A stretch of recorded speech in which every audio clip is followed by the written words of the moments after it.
49वें number की गाथा की टीका पर हम विचार कर रहे हैं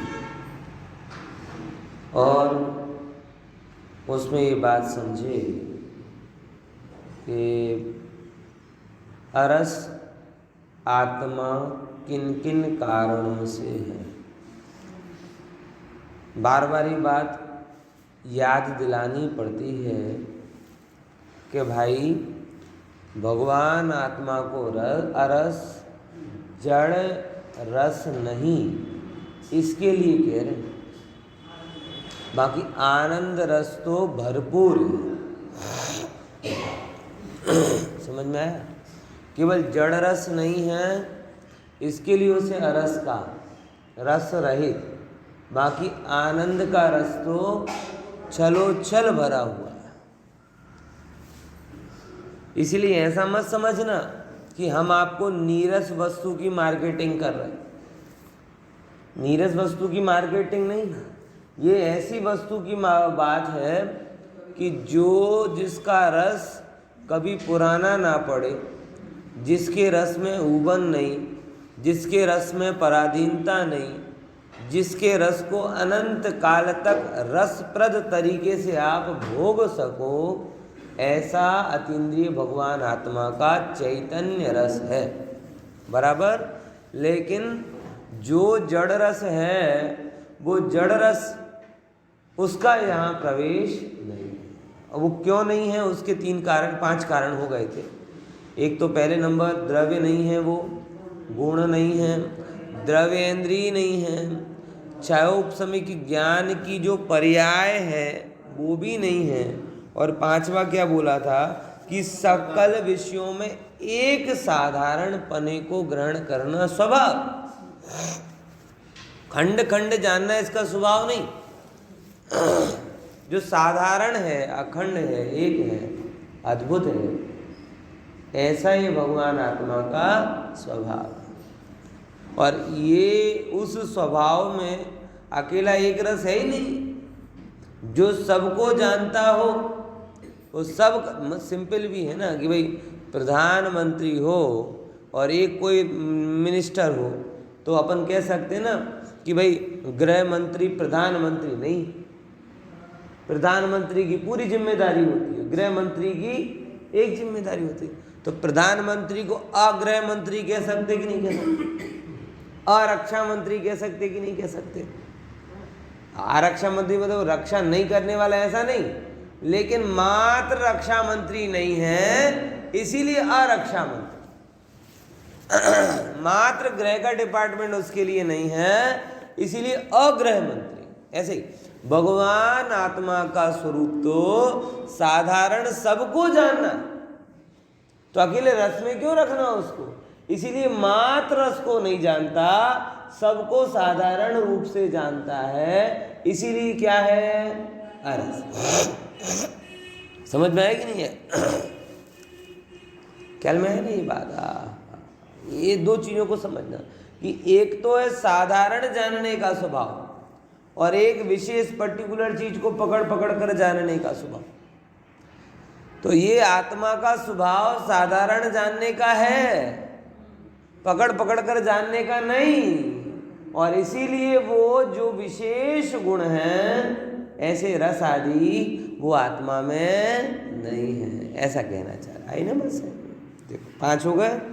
कौन कौन से? द्रव्य नहीं, गुण नहीं, और द्रव्येंद्रिय नहीं, फिर उसके बाद भावेंद्रिय का खंड खंड ज्ञान नहीं, फिर क्या बोलते हैं? सकल विषयों में साधारण व एक संवेदन एवो स्वभाव हुआ थी, ते केवल एक रस वेदना परिणाम ने पामी ने रस ने चाक तो एक रस ने नहीं कौन चाक, इसीलिए अरस है। बराबर। अब देखो, अब बहुत इंपॉर्टेंट बात आती है। आत्मा ने सकल ज्ञेय ज्ञायक, देखो तेने समस्त ज्ञेयों खुलाસો કર્યો છે 98 નંબર પેજ પર कि समस्त ज्ञेयोનો ज्ञान થાય છે, यानी ज्ञेय ज्ञायक संबंध का निषेध नहीं, ज्ञेय ज्ञायक तादात्म्य का निषेध। बात आई कि नहीं ये समझ में? ये बड़ी इंपॉर्टेंट बात है। दो चीज़ें होती, कई बार लोग जब इस चीज़ को नहीं समझ पाते, महत्वपूर्ण इसलिए इस बात को कहना कि नियम सार में ये बात कही कि केवली भगवान व्यवहार से लोकालोक को जानते और निश्चय से अपनी आत्मा को जानते। तो न्याय विवक्षा से अनभिज्ञ लोगों ने क्या कहना चालू किया कि लोकालोक को जानते ही नहीं, या लोकालोक का जानना झूठा है। क्यों? क्योंकि वो तो व्यवहार से लिखा। और फिर उन्होंने तो बोले 11वीं गाथा में पढ़ा ही है ना, सगलो व्यवहार अभूतार्थ से है। ये बहुत बड़ी भ्रांति अपने मुख्य समाज में चलती थी। डॉक्टर साहब ने इसके लिए बहुत मेहनत की।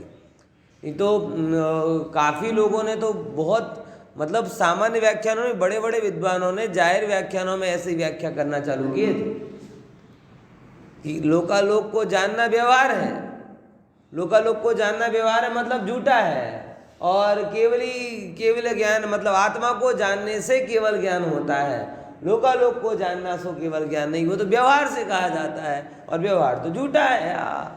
ऐसा नहीं है भाई साहब। वहाँ पर निश्चय व्यवहार की परिभाषा में झूठे या सही की बात नहीं, वहाँ निश्चय व्यवहार की परिभाषा पर से संबंधी सो व्यवहार और अपने से संबंधी सो निश्चय, ये अर्थ निकले कि लोकालोक का ज्ञान ना उतना ही सच्चा है जितना सच्चा आत्मा का। वो सेकंड ग्रेड ज्ञान हो, ये फर्स्ट ग्रेड ज्ञान हो, ऐसा समझ में आया कि नहीं आया? इसको ऐसे समझो कि कोई एक लैब वाला हो जो कैंसर की रिपोर्ट निकालता हो, बराबर। अब उसी लैब में उसके भी रिपोर्ट हो और उसे भी कैंसर डायग्नोज हो, बराबर। आप समझना अंतर कितना आएगा। ऐसा थोड़ी है कि अपनी रिपोर्ट सही और दूसरे की गलत, या दूसरे की सही और अपनी गलत। रिपोर्ट का काम क्या है? रिपोर्ट देना। अब लेकिन देखना, वो दिन में 1000 लोगों की कैंसर की रिपोर्ट देता था, लेकिन आंखों में भीनी नहीं होती। रोज का ही काम था। आप विचार करके देखो, जो क्या करते, बायोप्सी कहलाता है ना, वो क्या कहलाता है, हाँ बायोप्सी। बायोप्सी की रिपोर्ट जो निकालता है वो दिन में हजारों लोगों की रिपोर्ट देता होगा, चाय पीते पीते दे देता होगा, गप्पे मारते मारते दे देता होगा, चुटकुले छोड़ते छोड़ते दे देता होगा। उसकी आंख की कोर भी भीनी नहीं होती होगी, और जैसे ही देखा क्या रिपोर्ट स्वयं की है, तो अब उसकी क्या हालत होगी। तो ज्ञान तो रिपोर्ट के जैसा है, वो दूसरों का हो चाहे खुद का हो, ज्ञान ज्ञान के एंगल से सत्य है, लेकिन वो व्यवहार क्यों और वो निश्चय क्यों? क्योंकि जब वो स्वयं से जुड़ता है तो संवेदन सहित हो जाता है, और अन्य से जुड़ता है तो संवेदन रहित हो जाता है। बात की नहीं है क्या बोला? आई कि नहीं बात समझ में? क्या बोला?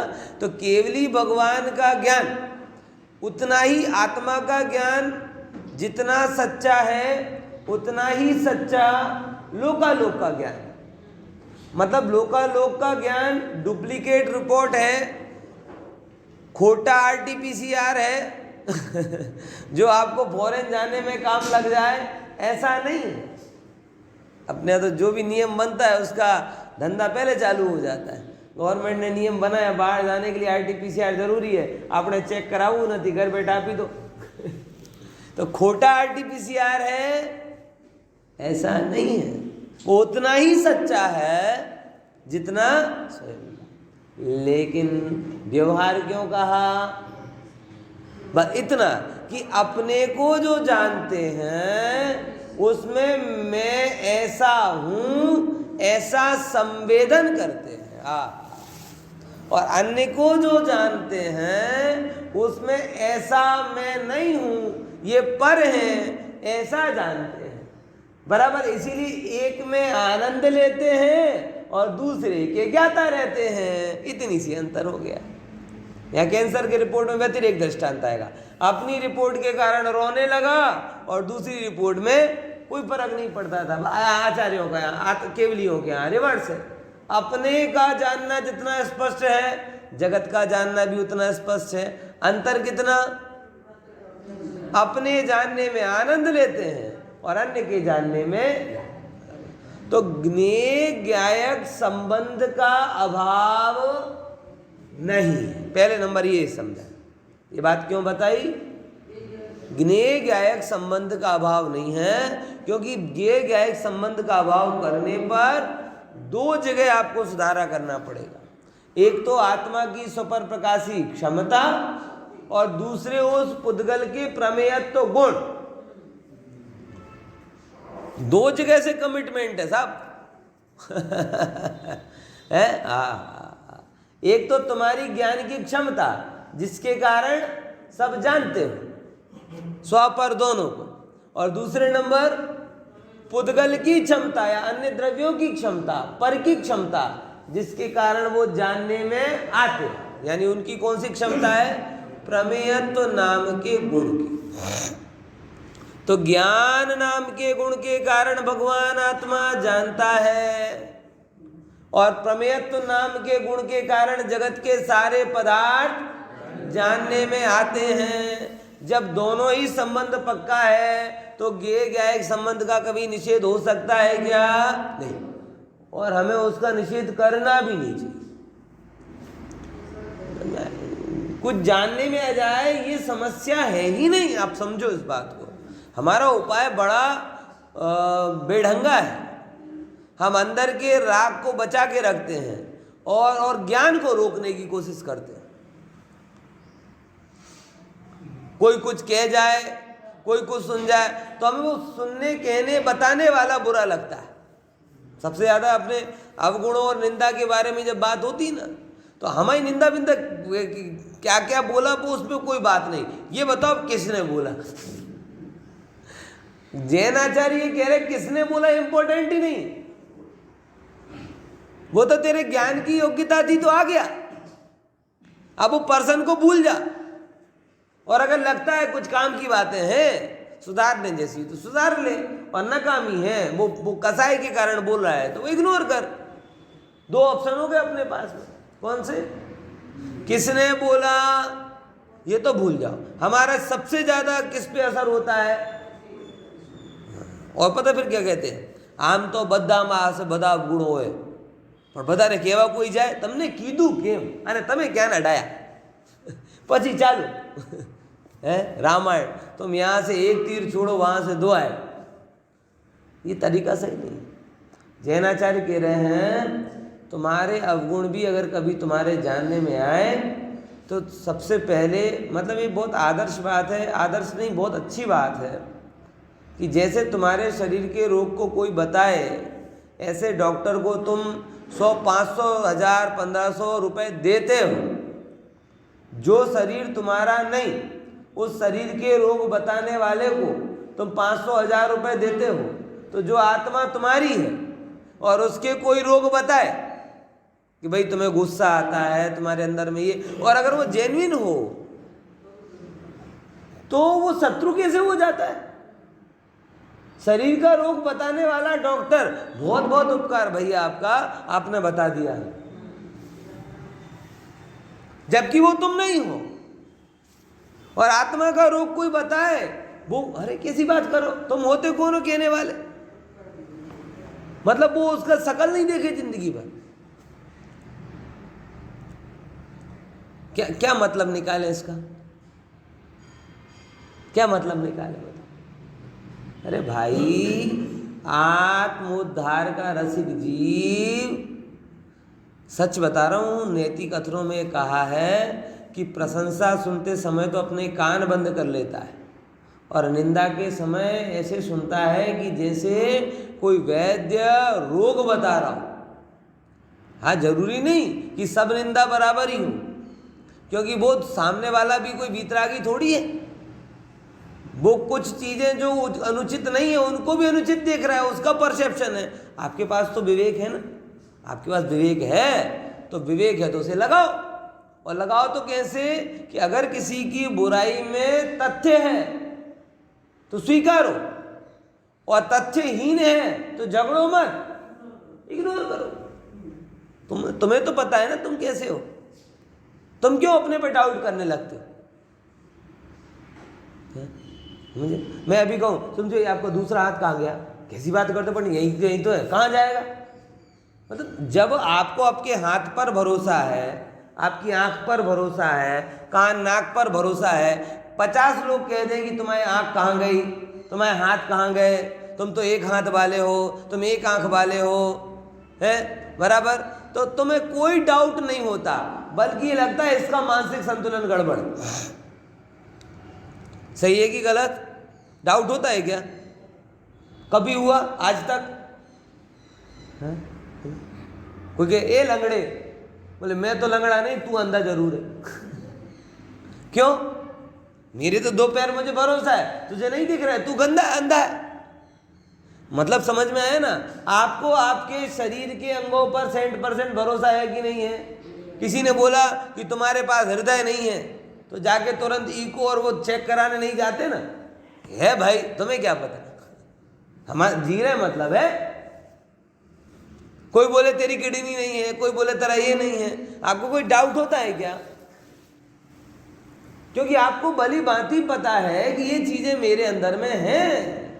अब कोई उसके ऊपर शंका करे, निषेध करे, तो वो बातें आपको कितनी असर करेंगी मुझे ये बताओ? नहीं करती ना।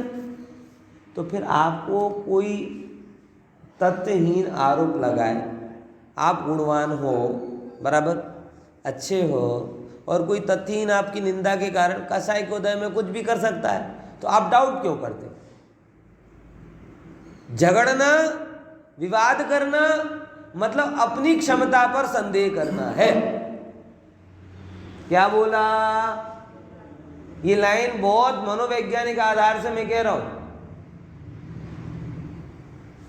जब, और ये माताओं बहनों सबके लिए और भाइयों सबके लिए है ये बात, जब भी कोई आप पर आरोप लगाए और आप उस पर झगड़ने लग जाएं, मतलब सबसे पहला डाउट आपने किस पर किया?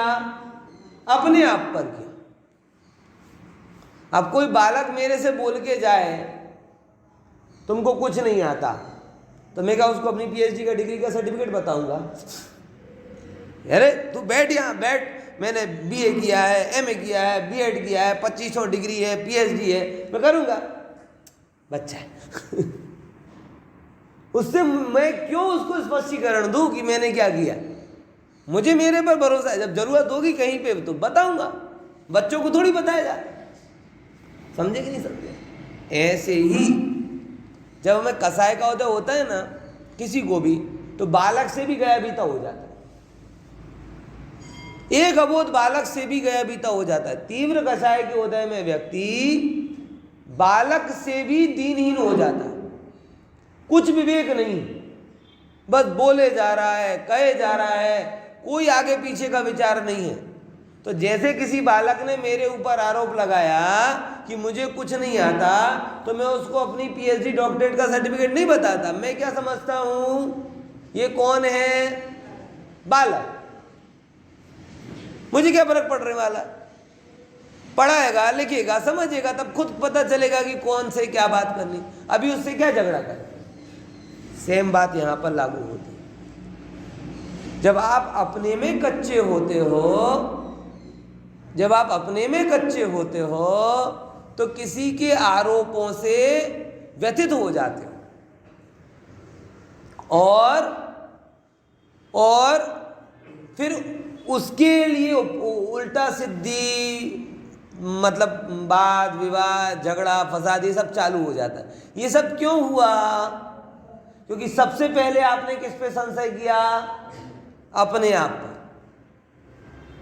अगर आपको पता है कि मेरे अंदर में ये चीजें हैं और ये जो बोल रहा है वो नहीं ही है, दो बातें बोल रहा हूं, अगर उसकी आलोचना में कोई तथ्य है और आपको सुधरने की प्रबल इच्छा है, जो कि होनी चाहिए, समझे कि नहीं समझे? गहराई से बातें सुनना। फिर से अपूर्व क्या बोला कि अगर किसी की आलोचना में तथ्य है और आपके अंदर में क्या इच्छा है? सुधरने की प्रबल इच्छा, और वो प्रबल इच्छा होनी चाहिए कि नहीं? होनी ही चाहिए। तो अंदर से आपको उसका आभारी होना चाहिए। खरेखर ये समय सार कितना पढ़े, श्रावकाचार कितना पढ़े, ये प्रवचन से नक्की नहीं होता। ये उससे नक्की होगा कि जब कोई आपको बुरा कह रहा है और आप बिल्कुल पवित्र हृदय से उसे स्वीकार कर रहे हो कि नहीं बात तो सही है भैया, गलती हमारी है, हम क्या करें। ये पता चलता है कि आपने अब समय सार पचाया, ये आपने श्रावकाचार पचाया। नहीं तो वाची नाख्यो,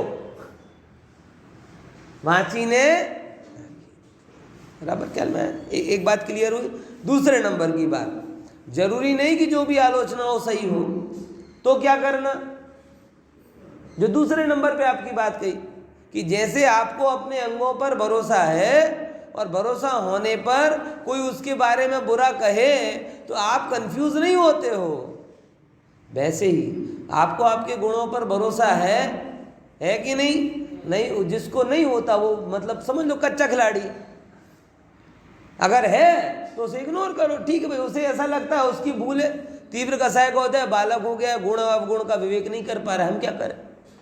हमारी कोई उसमें जिम्मेदारी नहीं, तो उसकी अन्य बातों को इग्नोर करो। बोले जानने में तो आई तो मगज खराब हो गया, बोले नहीं अब ये गड़बड़ मत करो, जानने से कभी मगज खराब होता नहीं। जानने से मगज खराब हो तो सबसे ज्यादा मगज किसका खराब हो? बस भूल यही हो रही है, हमेशा से हम ज्ञान को दुख का कारण मान रहे हैं, जबकि ज्ञान वस्तु का स्वभाव है। क्या बोला? ये बहुत बहुत बड़ी समस्या है ये। और जितने भी ऊपरी उपाय चल रहे हैं, सारे ऊपरी उपायों में बस ज्ञान को रोकने की चीजें। ना सुन बुरा, देख बुरा, बोल बुरा, ठीक है, एक बात बराबर है, लेकिन भाई ना सुन देखे बुरे कुछ भी ना करे तो भी तो तुमने बाहर के ज्ञान को रोका। ये सब चीजों का मूल कारण कहाँ है? अंदर भेद ज्ञान का अभाव। बराबर ख्याल में आया कि नहीं है? समझे कि नहीं समझे? भेद ज्ञान जब आ जाएगा तो बुरा भला खुद ब खुद अटक जाएगा। इसीलिए कभी भी ऊपरी उपाय, अंतर की क्षमता बढ़ाओ। किसकी क्षमता? अंदर की क्षमता बढ़ाओ। ज्ञान को बुरा मत कहो। ज्ञान में कुछ भी आ जाए ना तो भी आपकी निर्मलता ऐसी होनी चाहिए कि ठीक है, इस समय मेरी ज्ञान की यही योग्यता थी कि मेरे जानने में मेरी निंदा आने वाली थी, मेरे जानने में मेरे लिए अपशब्द आने वाले थे, मेरे जानने में मेरा ही रूप की गिरी हुई दशा आने वाली थी, मेरे जानने में मेरे शरीर की ही रोग वाली दशा आने वाली थी, मेरे जानने में मेरे ही बैंक बैलेंस का लॉस आने वाला था। और तो कुछ आया नहीं, ज्ञान ही आया ना, और क्या है? रोग आया तो रोग तो शरीर में आया, तुम्हारे में क्या आया? रोग का ज्ञान। नुकसान हुआ वो तो बैंक बैलेंस का हुआ, तुम्हारे में क्या आया? ज्ञान। उम्र बढ़ी, रूप चला गया, तुम्हारे में क्या आया? कि पहले रूप है ऐसा ज्ञान, अब रूप चला गया ऐसा ज्ञान। समझ में आ रही कि नहीं आ रही बात है? यानी सब जगह अगर आप देखने जाओ गहराई से तो तुम्हारे अंदर में तो पदार्थ कभी आते ही नहीं। तुम्हारे हमारे सबके अंदर में तो पदार्थों का ज्ञान आता है। क्यों? क्योंकि आत्मा ज्ञानम स्वयं ज्ञानम ज्ञानात् अन्यत् करोति, कि आत्मा जानता है, स्वयं जानता है और ज्ञान के सिवा और कुछ करता नहीं। तो वो ज्ञान जो समाधान कारक है, ज्ञान जो मुक्ति का एकमात्र कारण है, वो ज्ञान दुख का कारण नहीं हो सकता, ये बात तय है।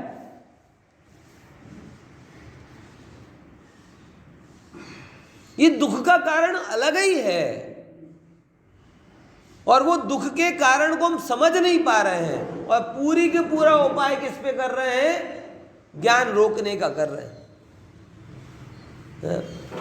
वो हिजाब हो गया, बुर्का पहना दिया, ये क्या है? ज्ञान रोकने का उपाय है, विकार रोकने का उपाय थोड़ी। तुमको ये लगा कि ये देखा तो विकार हुआ, अरे नहीं प्रभु, जिनको विकारी होना है वो कहीं से भी विकार है। आज भी किसी सड़क छाप व्यक्ति से पूछो ना, बोले कि साहब ये क्यों हो रहे हैं, गलत काम क्यों हो रहे हैं, दुष्कृत्य क्यों हो रहे हैं, तो कहते माता मैंने ऐसे कपड़े पहनने लगी, वैसे कपड़े पहनने लगी, एक ही चीज आती है उनको। अरे भाई, कल ही विचार आया एक सुंदर है कि सीता ने साड़ी पहनी थी तो भी हरण हो गया, द्रौपदी ने भी साड़ी पहनी थी तो भी चीरहरण हो गया। अब तुम ये कहते हो कि इससे काम हो रहा है, ये गलत बात है, ये कोई लॉजिक नहीं। मुद्दा अलग ही है। समझ में आ रहा कि नहीं आ रहा? ये बड़ा ऊपरी बातें सब कर रहे हैं। विकार के जो विकारी है ना, उसके अंदर है। मतलब साथ ही साथ वो अलग है, नीति के हिसाब से अपन अपनी जिम्मेदारी रखें, वो अलग मैटर है। लेकिन ये चीज नहीं है सर्वथा कि तुमने किसी के ज्ञान को रोक दिया तो तुम उसके विकार को खत्म कर दिया। विकार अंदर में मोह के कारण होता है, और ज्ञान वस्तु की योग्यता है। अब दोनों को एक मत करो।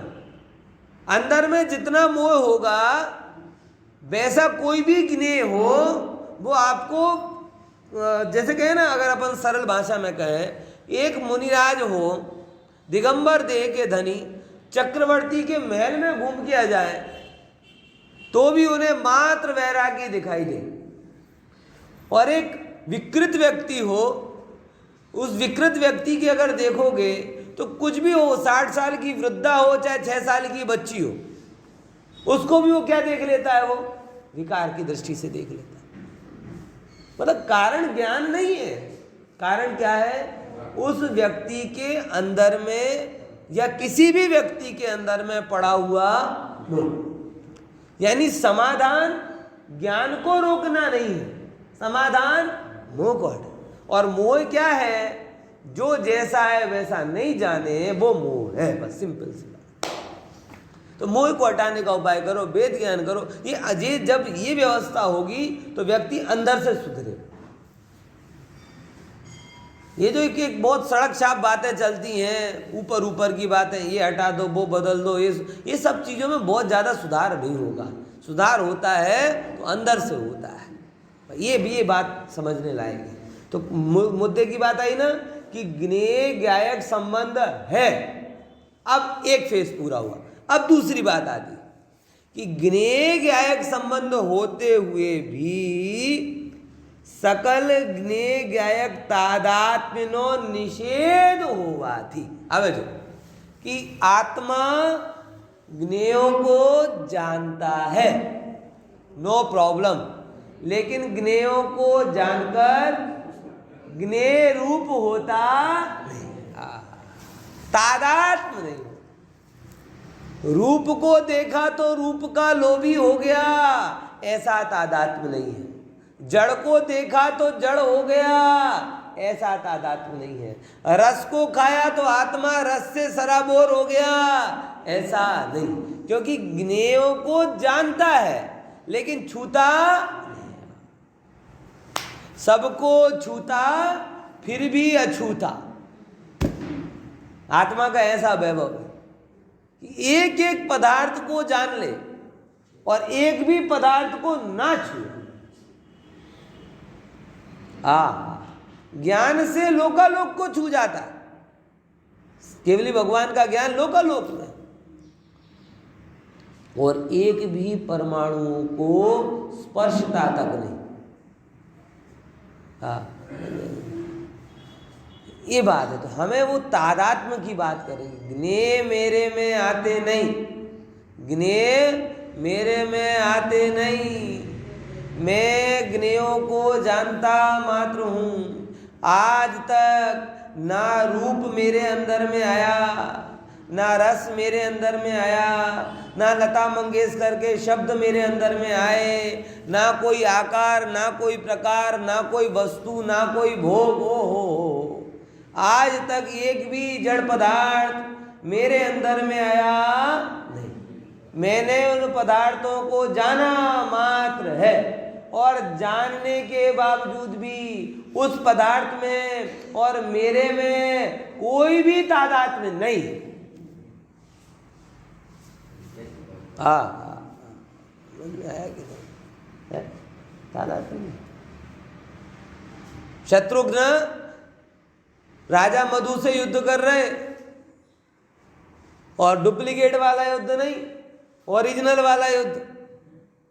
मतलब लकड़ी की तलवारें नहीं थी, लोहे की तलवारें थी, दिव्यास्त्र थे, भयंकर युद्ध चल रहा। युद्ध करते करते मधु को वैराग्य आ गया। हाथी पर बैठे बैठे केसरोच कर लिए, और जिस पर बाण चला रहे थे शत्रुघ्न, वो उनके चरणों में नतमस्तक हो लिए। ये व्यवस्था क्या है, आप सोचो जरा, कितनी सहजता होती। आप विचार अपन आ तो माराથી બી ગયો માટે दीक्षा, आओ कोई विचार જ नहीं। ये तो मेरे डर गया था, ये तो मेरा शत्रु था। और कोई लोग होंगे, अरे ये तो नाटक है, मार दो इसको, ना फलाना कर दो। लेकिन वो शत्रु राजा मधु भी गजब, और शत्रुघ्न भी गजब। राजा मधु को लड़ते लड़ते संसार की असारता ख्याल में आ गई, और शत्रुघ्न को भी ख्याल में आ गया, अरे इनको तो सच्चा वैराग्य हो गया। जिनके ऊपर बाण चढ़ा रहे थे, मारने मारने पर उतारू थे, उनको अर्घ चढ़ाने लगे। धन्य मुनिराज, धन्य मुनिराज, धन्य मुनिराज, आप धन्य हो, राजपाट से बच गए, उन अविरक्त हो गए। हम अभी मोही हैं, पापी हैं, जो भी इसमें इसके लिए लड़ रहे हैं, हिंसा कर रहे हैं। अब बताओ ये सब कैसे हो जाता है? तादात्म्य का निषेध था कि जब जान रहे थे उस पर्याय में कि शत्रु रूप है, तो ठीक है, शत्रु रूप जान रहे थे। अब उनकी अवस्था बदल गई, तो बोले साधु हो गए, तो साधु रूप में जान लिया। ना शत्रु मेरे अंदर में आया था, ना साधु मेरे अंदर में आया। अरे रे रे, लौकिक व्यवहार तो जैसी अवस्था है वैसा चलता है, तादात्म्य थोड़ी कुछ होता है उसमें। आज विचार करके देखो, परिवारों में ऐसा कई बार नहीं होता ना, कि कई बार आपने सुना होगा कि ये बिल्कुल दादा आ गया, मतलब पुत्र का पुत्र हो ना, वो कई बार ऐसे बिल्कुल पूरे लक्षण उसके किससे मिले, दादा से मिले। ऐसा बहुत होता है। और अपने शास्त्र कहते भी हैं ऐसा कि जिनको अपने प्रति अति राग होता है, परिवार के प्रति, और प्रशस्त जीव हो, तो दोबारा उसी कुटुंब में उत्पन्न हो जाता है।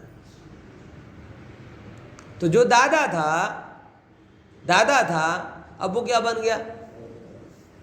पोता बन गया।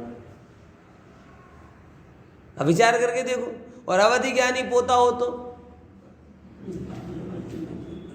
पता भी चल जाए कि जो हमारे बाप हैं, उनके बाप तो हम थे।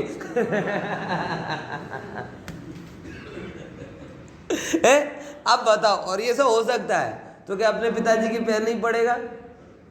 पड़ेगा, क्योंकि ये जो ज्ञान अलग मैटर है, व्यवहार अलग मैटर है।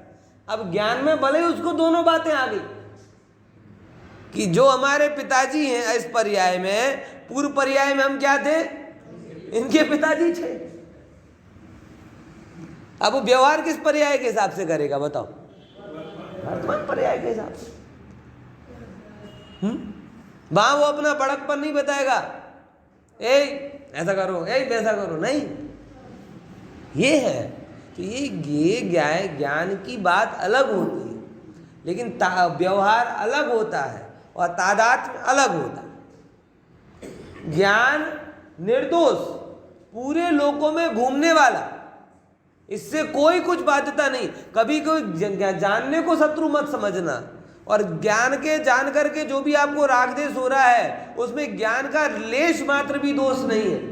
वो सब राग देश का कारण आपके अंदर पड़ा हुआ मोह। इसलिए कभी ज्ञान के द्वार बंद नहीं करना। किसको बंद करना? व्यवहार किसके हिसाब से करना? जो लगत में चलता हो। है, जो जगत में चलता हो उसके हिसाब से व्यवहार होगा, बराबर। और तादाद में किसी का नहीं, ना व्यवहार का तादाद में है, ना ज्ञेयों का तादाद में।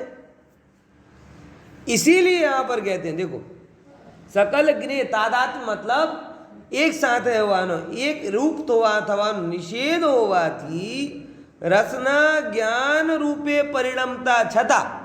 जो आत्मा क्या कर रही है, स्पर्शन इंद्रिय रसना इंद्रिय के ज्ञान रूप परिणमित हो रही। मैंने लड्डू खाया और आपने लड्डू खाया, बराबर। तो लड्डू खाने पर जो मिठास हुई वो क्या है, वो मेरा ही कौन सा ज्ञान है, रसना इंद्रिय जन्यमति ज्ञान है, मतलब आपका नहीं है। मैं आपके रिव्यू, आपके अनुभव से नहीं बोल रहा कि लड्डू मीठा है, वो मिठास का मुझे क्या हुआ, ज्ञान हुआ। मतलब ज्ञान नहीं हुआ ऐसा नहीं है, ज्ञान हुआ।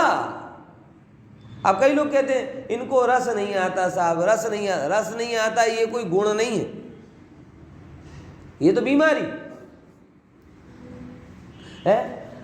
रस नहीं, ये अगर आपके ज्ञान की निर्मलता है तो जैसी वस्तु है वैसा आपको ख्याल में आ जाएगा, जितनी निर्मलता है उतनी। आप देखो, आपको सब चाय पत्ती का टेस्ट एक सा लगता है, लेकिन सबसे महंगी जॉब में से कौन सी जॉब है पता है,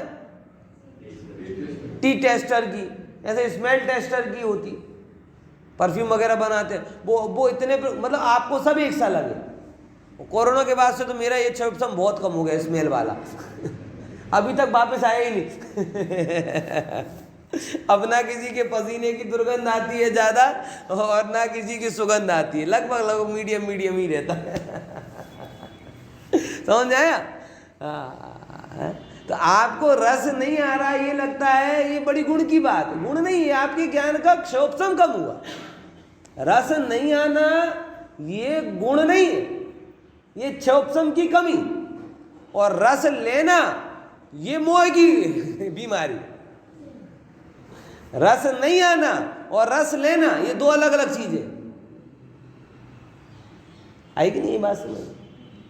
आप किसी में रस ले रहे हो मतलब उसको भला बुरा मान लो, बोले ये मोह के कारण हो रहा है, लेकिन पदार्थ खुद आपके सामने अपना स्वरूप बता रहा है कि खट्टा हूँ, मीठा हूँ, कड़वा हूँ, कसायला हूँ, क्या क्या है। तो वो क्या करे, पदार्थ अपना रूप स्वयं बता रहा है, तो वो मोह नहीं है, वो पदार्थ का गुण और ज्ञान की निर्मलता। बात आई कि नहीं समझ में? कंफ्यूज हो रहा हूँ?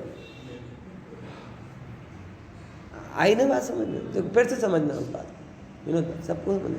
तो रस नहीं आना, बहुत सारे लोग इसे वैराग्य का चिन्ह समझ लेते हैं। सर नहीं है साहब, मीठा खाओ तो मीठा लगेगा ही लगेगा, फीका खाओ तो फीका लगेगा ही लगेगा, मिर्ची वाला खाओगे तो मिर्ची लगेगी। अगर ये खाते हुए भी नहीं लग रही है मतलब क्या है, ये वैराग्य थोड़ी है, ये तो क्षोभसम की कमी हो, डब्बे होते जा रहे हो तो है। जैसे अच्छा कैमरा होगा बराबर, तो एक एक चित्र को बराबर पकड़ेगा, और वो पुराने जमाने का फीचर फोन वाला कैमरा होगा तो सब धुंधला धुंधला दिखेगा। ऐसा ही होता है ना। तो अगर आपका ज्ञान बढ़िया हाई क्लास है तो जो पदार्थ सामने आएगा वैसे का वैसा दिख जाएगा, जानने में जाएगा। इसमें ना तो पदार्थ का वाक है ना आपका मोह है, कुछ नहीं है, आपके ज्ञान की निर्मलता है। अगर वो टी टेस्टर हजारों लाखों रुपए की पगार ले रहे हैं, ऐसे ही थोड़ी ले रहे हैं, उनकी वो रसना इंद्रिय जन्य क्षोभसम बढ़िया है, उन्हें पता चलता है कि ये यहाँ पे ये कमी है, ये ज़्यादा है, ये कम है, ये ऐसा है, ये वैसा है। वो देख के थोड़ी चाय पत्ती के ग्रेड बन जाएगी, उसके लिए चाय पत्ती को चखना पड़ेगा।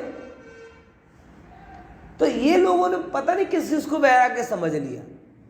कोई बुद्धू टाइप का व्यक्ति हो, दुनिया का कुछ पता ना चलता हो, मतलब जैसे ना अपने कहीं शू कही है ना माटे कहीं घेला जे हो व्यक्ति हो, कहीं खबर ना पड़ती हो, है ना, ये वैराग्य। अंदर में अनंत वासना पड़ी हो, उससे कोई मतलब नहीं। अरे भाई जो व्यक्ति है सामान्य क्षोभसम वाला है और समझ वाला है, वो तो आजू बाजू जो भी घटित होगा उसको देखेगा, जानेगा, क्यों नहीं देखेगा जानेगा? नहीं देखे जाने से चौकसम की कमी।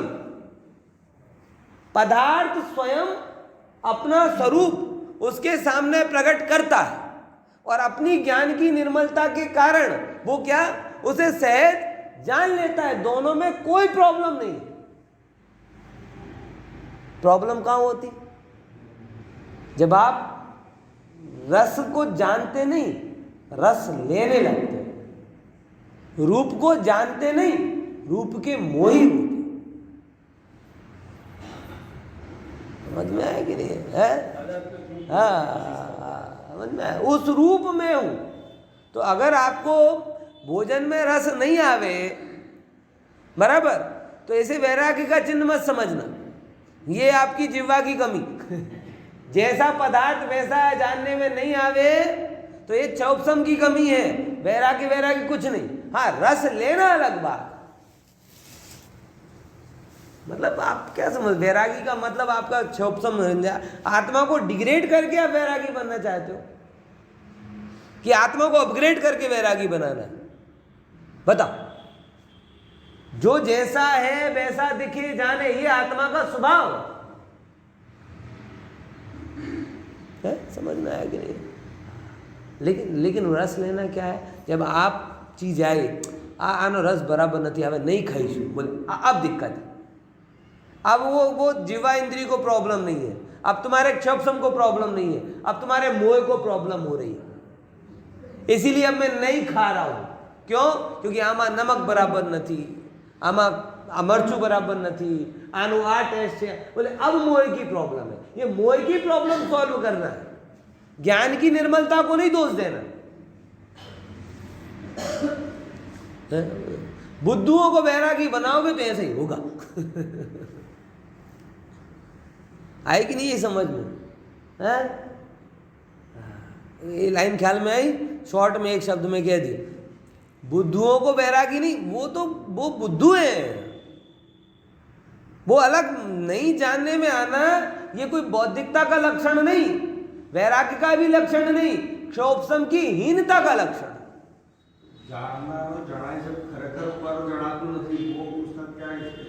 आते उस पे आते हैं। मुझे अपेक्षा थी આ પ્રશ્ન તમને આવ્યો તો વારસામાં આવ્યો છે, હું એમ સમજુ, કેમ કે આ પ્રશ્ન ઉપર મારી પાસે ભીનુભાઈ સાથે 3 કલાક સુધી ચર્ચા થઈ હતી। ખ્યાલમાં આવે છે ને? આવી છે આપણે। समझा कि नहीं समझा? पहले इतनी लाइन क्लियर करो कि जो जैसा है वैसा जानने में आना ये जीव का स्वभाव। रस जानने में आए ये ज्ञान का स्वभाव है। और जैसा है वैसा जानने में आए, जैसा है वैसा जानने में आए तो ही विशेष। अब श्रीमद जी के बारे में एक बार ऐसा आता था कि किसी ने सब्जी बना के रखी और बोला कि इसमें नमक ज्यादा है।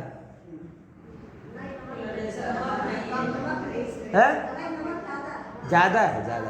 हाँ, दूधी की सब्जी थी, नमक ज्यादा है।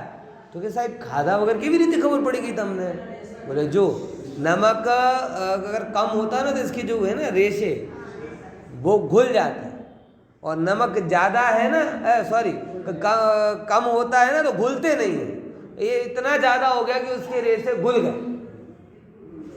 अब ये कोई बहुत बड़ा नहीं, लेकिन सिंपल सी बात बता रहा हूँ कि जिसका चौकसम जैसा होगा वैसा पता चल जाएगा।